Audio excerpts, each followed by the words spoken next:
Hello gentleman, this is Mohan. आज मैं share करने वाला हूँ this psychology of money book summary. तो चलिए चैप्टर 1 से शुरू करते हैं। No one crazy. हर व्यक्ति ज़िंदगी में सोचता है कि वो क्रेजी नहीं है, वो मनी के बारे में सब कुछ जानता है। इसलिए कुछ लोग शेयर्स में पैसा लगा देते हैं, तो कुछ लोग प्रोविडेंट फंड में। कुछ लोग पैसा कमाने के लिए नौकरी की खोज में निकलते हैं और कुछ लोग एंटरप्रेन्योर बनना चाहते हैं। इसका मतलब हर किसी की पैसों के बारे में अलग सोच है। हर कोई खुद को समझदार समझता है और इसलिए ऑथर कहते हैं कि अपनी लिमिट समझें। उन लोगों को देखें जिन्होंने अपनी ज़िंदगी में गरीब होने के बावजूद भी पैसे बनाए हैं और देखें कि आखिर उन्होंने क्या किया और उनसे प्रेरणा लें। चैप्टर 2 है लक एंड रिस्क। इस बात से इनकार नहीं किया जा सकता कि कुछ लोग पैसों के मामले में लकी होते हैं, जैसे कुछ लोग पैदा ही अमीर घरों में होते हैं। अगर आप बिल गेट के घर में पैदा होते तो आप अपना आप ही अमीर होते। लेकिन लक के साथ एक बुरी बात यह है कि इसे कोई कंट्रोल नहीं कर सकता है और हम अमीर बनने के लिए लक के सहारे नहीं बढ़ सकते हैं। दूसरा तरीका होता है रिस्क लेने का। बहुत से लोग कंफर्ट जोन में रहते हैं और 9 से 5 वाली जॉब में पीसते रहते हैं। वहीं कुछ लोग बिजनेस लगाकर अपने बॉस खुद बन जाते हैं, लेकिन बहुत से बिजनेस डूब जाते हैं। इसलिए रिस्क वाला रिस्क ना लें, बल्कि बहुत सोच समझ करके और प्लानिंग के साथ कैलकुलेटेड रिस्क लें। Chapter 3 never enough. ये बात भी सच है कि पैसा लोगों का दिमाग खराब कर सकता है।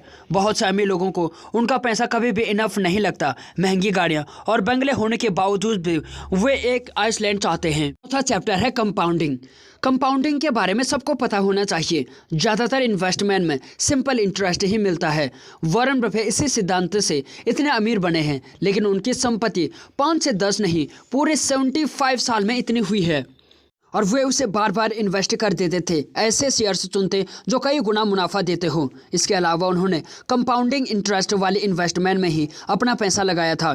Chapter 5 getting wealthy and vs staying wealthy.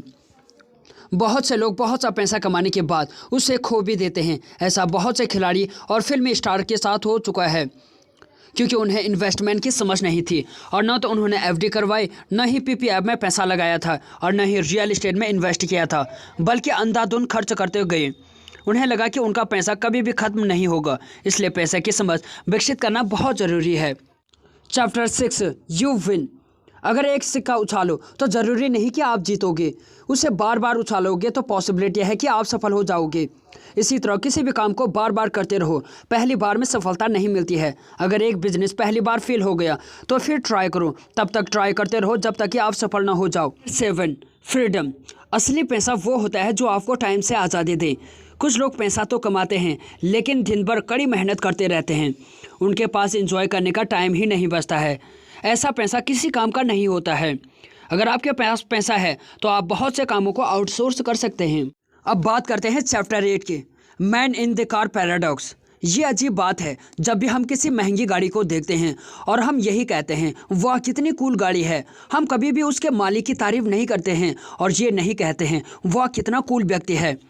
ऐसा ही हमारे साथ होगा। अगर हम ऐसी महंगी गाड़ी खरीद लेंगे तो सिर्फ लोग हमारी गाड़ी की तारीफ करेंगे, हमारी नहीं, वे बल्कि हमसे ईर्ष्या करेंगे। इसलिए मटेरियलिस्टिक चीज़ों के पीछे इतना ना भागें और ज़्यादा पैसा है तो उससे नए एक्सपीरियंसेस हासिल करें, किसी की हेल्प करें और कहीं घूमने जाएं, जिनसे आपको लाइफ टाइम के लिए अच्छी मेमोरीज बन जाएगी और यही खुशी का असली राज है।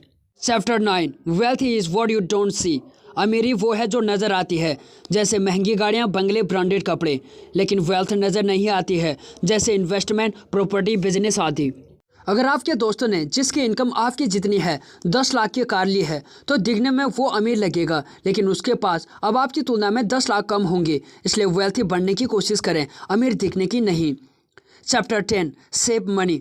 बचत करने के मामले में 3 तरह के लोग पाए जाते हैं। पहले वो जो सोचते हैं कि बचत करने की ज़रूरत नहीं है, दूसरे वो जो सोचते हैं कि बचत नहीं कर सकते हैं, और तीसरे वो जो बचत करते हैं और वक्त के साथ साथ तीसरे बहुत वेल्थी बन जाते हैं और बुढ़ापा आराम से कट जाता है।